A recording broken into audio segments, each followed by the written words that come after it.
अस्सलामुअलैकुम students, welcome to sir Sarfaraz commerce hub online class. Students, आज हमारा टॉपिक जो है वो डेप्रिसिएशन का है और आज मैं आपको ईयर 2012 प्राइवेट क्वेश्चन नंबर 9 का बी पार्ट जो है वो सॉल्व करवाऊंगा। तो चलिए आइए सबसे पहले हम क्वेश्चन को रीड करते हैं और फिर उसके बाद वो क्वेश्चन कैसे सॉल्व होगा उसका सल्यूशन देखते हैं।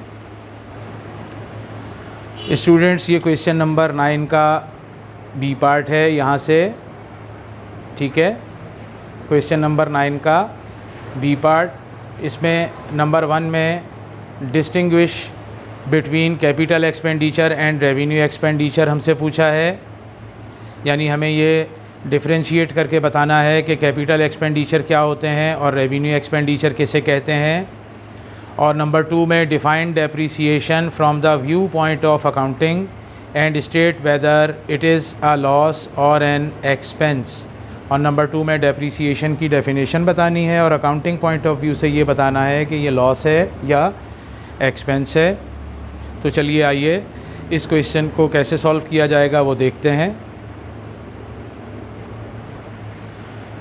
स्टूडेंट्स, ये 2012 प्राइवेट क्वेश्चन नंबर 9 का बी पार्ट है और रिक्वायर्ड नंबर 1 जैसा कि आप यहाँ देख रहे हैं, ये कैपिटल एक्सपेंडिचर की हमने हेडिंग लगाई हुई है, ठीक है। तो कैपिटल एक्सपेंडिचर की डेफिनेशन देखते हैं। All those expenditures due to which the efficiency, capacity और life of the fixed assets increased, these expenses are added to fixed assets.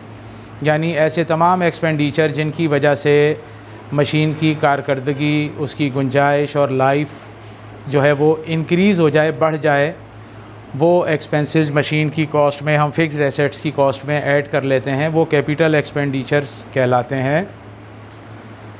Number 2 revenue expenditure, all those expenditures due to which the capacity, efficiency और life of the fixed assets is not increased.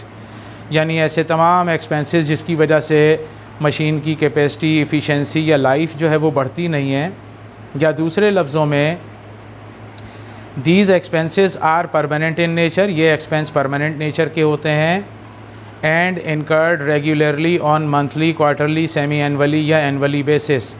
और ये तमाम ख़र्चे या तो माहाना बुनियादों पर होते हैं, क्वार्टरली, सेमी एनअली या सालाना बुनियाद पर हर साल जो है वो किए जाते हैं। These expenses are shown in income statement, और ये एक्सपेंसेस सारे इनकम स्टेटमेंट में शो किए जाते हैं। इसमें कुछ आपको मैं मिसाल दे देता हूँ रेवेन्यू एक्सपेंडिचर की। जैसे मशीन की रिपेयर और मेंटेनेंस होती है, वो हर महीने, 2 महीने बाद, 3 महीने बाद रेगुलरली बेसिस पर की जाती है, ठीक है। ये हमारा रेवेन्यू एक्सपेंडिचर कहलाता है, ये कैपिटल एक्सपेंडिचर नहीं होता। इसके अलावा और भी मिसाल दे देता हूँ बिज़नेस में, जैसे कंपनी सैलरीज़ का एक्सपेंस करती है, एडवर्टाइजिंग का एक्सपेंस होता है, ये तमाम रेगुलर बेसिस पर हो रहे होते हैं। ये जिस महीने किए जाते हैं सिर्फ उसी महीने इसका बेनिफिट हमें हासिल होता है। ये तमाम रेवेन्यू एक्सपेंडिचर होते हैं। और रेवेन्यू एक्सपेंडिचर जो होते हैं ये इनकम स्टेटमेंट में जो आप अदर एक्सपेंस या ऑपरेटिंग एक्सपेंस की हेडिंग लगाते हैं, ये तमाम एक्सपेंसेस वहाँ पर ज़ाहिर किए जाते हैं। रिक्वायर्ड नंबर 2 है स्टूडेंट्स, इसमें डेप्रिसिएशन का डेफिनेशन ऑफ डेप्रिसिएशन पूछी थी। An expiry cost of a fix tangible human made assets over its useful life period are called depreciation कहते हैं। और depreciation is an expense, depreciation जो है वो लॉस नहीं होता बल्कि एक्सपेंस होता है। स्टूडेंट्स, यहाँ पे क्वेश्चन नंबर 9 का जो बी पार्ट है 2012 प्राइवेट का, ये कंप्लीट हो गया। अगर आपको मेरी वीडियो पसंद आए तो वीडियो को लाइक कीजिए, शेयर कीजिए, चैनल को सब्सक्राइब कीजिए और बेल आइकॉन को प्रेस कर दीजिए ताकि मेरी हर नई आने वाली वीडियो की बर वक्त इत्तला आपको मिलती रहे।